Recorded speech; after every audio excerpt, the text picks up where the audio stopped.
Ayan, tara mga ka-best friend, samahan nyo kami at dideliveran po natin yung customer natin. Dito lang po sa ating area, malapit lang po mga ka-best friend. Ayan, gawing munyos lang po yan mga ka-best friend. Ayan, kung bago ka pa lang at napadaan ka sa aming mga video, ayan, wag pong kakalimutan na isubscribe ang aming YouTube channel. At pakipollow na rin po ang aming TikTok account at pati na rin po ang aming Instagram account. Ayan, thank you po ng marami sa lahat po ng nagsishare ng aming mga video. At sa mga nakakapanood po na taga malalayong lugar, ayan, salamat po sa pag-comment ninyo mga ma'am sir. Thank you po sa mga comment nyo at sa mga nagsishare, thank you rin po mga ka-best friend. At sa mga OFW po na nakakapanood ng aming mga video, ayan, big shoutout po sa inyo mga ka-best friend. Ayan, ingat po kayo dyan palagi mga ka-best friend at sana po ay nasa maayos kayong kalagayan sa araw-araw mga ka-best friend. At yan na po mga ka-best friend, bali bumiyahe na nga po tayo.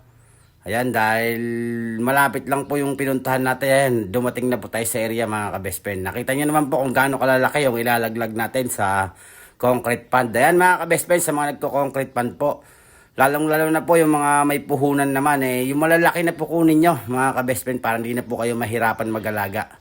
Yung ganyan na po kalalaki mga ka-best friend, halos 5 to 6 inches na po yan mga ka-best friend. O kaya yung mga 4 to 5, ganun po mga ka-best friend, para hindi na po kayo mahirapan mag-alaga. Kasi po kung medyo maliliit at di nyo po kabisadong mag-alaga, delikado pa po mga ka-best friend. Kailangan nyo po kasing bantayan dyan yung tubig ninyo. Ayan, iba po kasi yung amoy ng malansa saka po mabaho. Pagka mabaho na po yung tubig nyo, delikado na po yung isda nyo mga ka-best friend. At yan mga ka-best friend, bali kumuha na nga rin po sa atin yan si sir ng 3 to 4 inches yung nilaglag po natin nung nakaraang linggo. At yan nga po yung isang butas niya po na concrete. Yan nga po sinadjust natin sa kanya, yung medyo malalaki na. Para makita niya po yung comparison, yung pagkakaiba ng malalaki sa maliliit. Bola lang yan. Ayan, sa mga baguhan po, kung may mga puhunan naman po kayo, lalong-lalo na po sa concrete, mas maganda po yung malalaki na ang ikakarga natin. Wala pong problema yan mga ka-best friend kung sa lupa nyo po ikakarga. Kahit maliliit po sa lupa, wala pong problema. Ang importante lang po kasi sa lupa mga ka-best friend, yung susortingin po natin siya kada buwan. Para yung malalaki po, may lipat po natin. Para hindi po sila magkainan. Diyan din po sa may concrete pan, susortingin nyo rin po yan mga ka-best friend. Lalong-lalo na po pagka may nakita po kayong malalaki na. Ibubukod nyo na po yung malalaki. At yun nga po yung kinargahan natin nung nakarang linggo. Ang ganda po ng tubig mga ka-best friend. Berdeng berde. Nakita nyo naman po.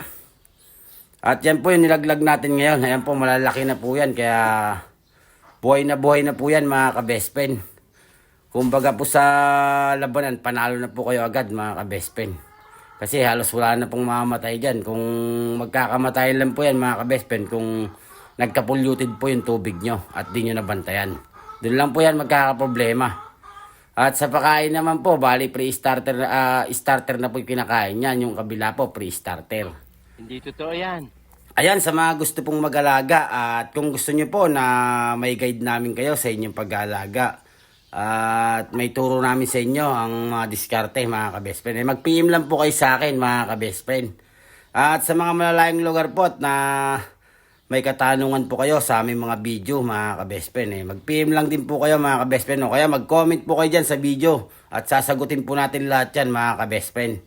Huwag po kayo mag-alala, kahit malayong lugar po kayo, tutulungan po namin kayo sa inyong pag-aalaga. Sa mga video po namin, hindi nyo man po mapulot lahat-lahat ng mga diskarte. Yung mga konti-konting idea po na makita nyo at nang masabi po namin sa aming mga video, malaking bagay po yun mga ka-best friend sa inyong pag-aalaga. Kahit pa paano po makakapulot kayo ng mga idea. Kahit di man po lahat may bigay namin na mga idea mga ka-best friend.